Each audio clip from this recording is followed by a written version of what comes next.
You remember the PT Cruiser? That awkward looking car produced by Chrysler up until 2010? Of course you do. None of us will ever forget the PT Cruiser. It was iconic of an era. However, you don't associate the PT Cruiser with speed, performance, or style. You think of it as a car for the elderly, or maybe a car that someone bought because it was the cheapest on the lot. The PT Cruiser is truly an unforgettable car, but for all the wrong reasons. And I think I speak for most of us when I say none of us will lose sleep if Chrysler never decides to bring it back in the future.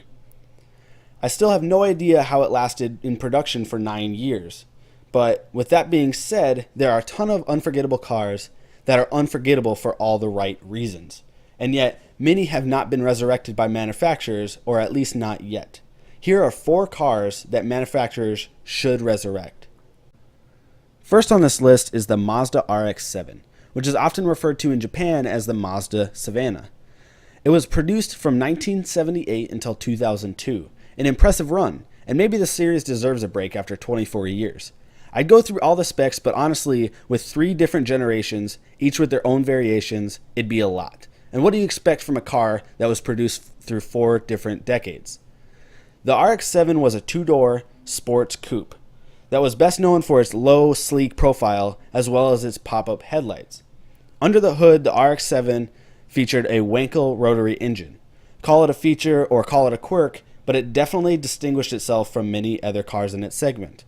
Another notable feature was the twin sequential turbo, which was added in 1992, a turbo system that was also found in the Toyota Supra in its later years.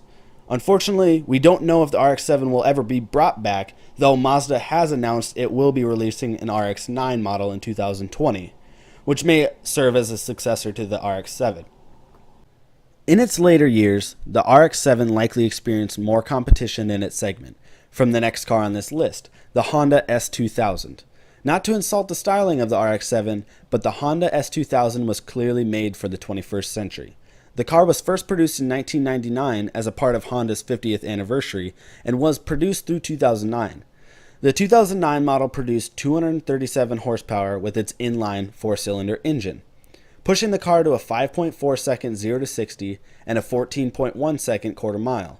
Those certainly aren't the fastest times, but keep in mind that those numbers are from a naturally aspirated engine. The S2000 could also manage a top speed of 149 miles an hour. In its later years, sales were hurt by an auto crisis and the Great Recession. It would appear that Honda has moved on since, but we can hope that one day they bring back such an iconic roadster. The next car on this list isn't a Japanese sports car, but rather an American classic.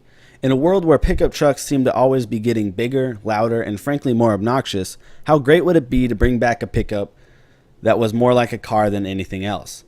Yes, I'm referring to the timeless Chevy El Camino. The El Camino was produced for a total of 16 years. The El Camino is best known for the fact that it's essentially a car with a pickup truck bed in the back, rather than the rear seats in the trunk. This gave the El Camino an added element of utility. But this utility was limited by the fact that it was, at heart, still a car. Even so, if someone needed a truck bed to haul something, but didn't necessarily need it to haul something heavy, or pull a large trailer, the El Camino was up for the task.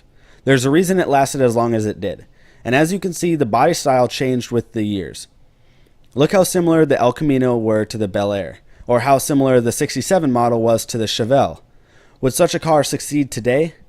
I think Chevy could pull it off, and I hope one day we can see the El Camino brought back to life. Let's round out this list with another American classic. In recent years, we've seen many American classic cars find success in the market. Just take a look at the Chevy Camaro, Malibu, and Impala, the Dodge Charger, Challenger, and Dart, the Ford Mustang, and Fiesta. Americans love nostalgia. It's why I'm taking time to make this list.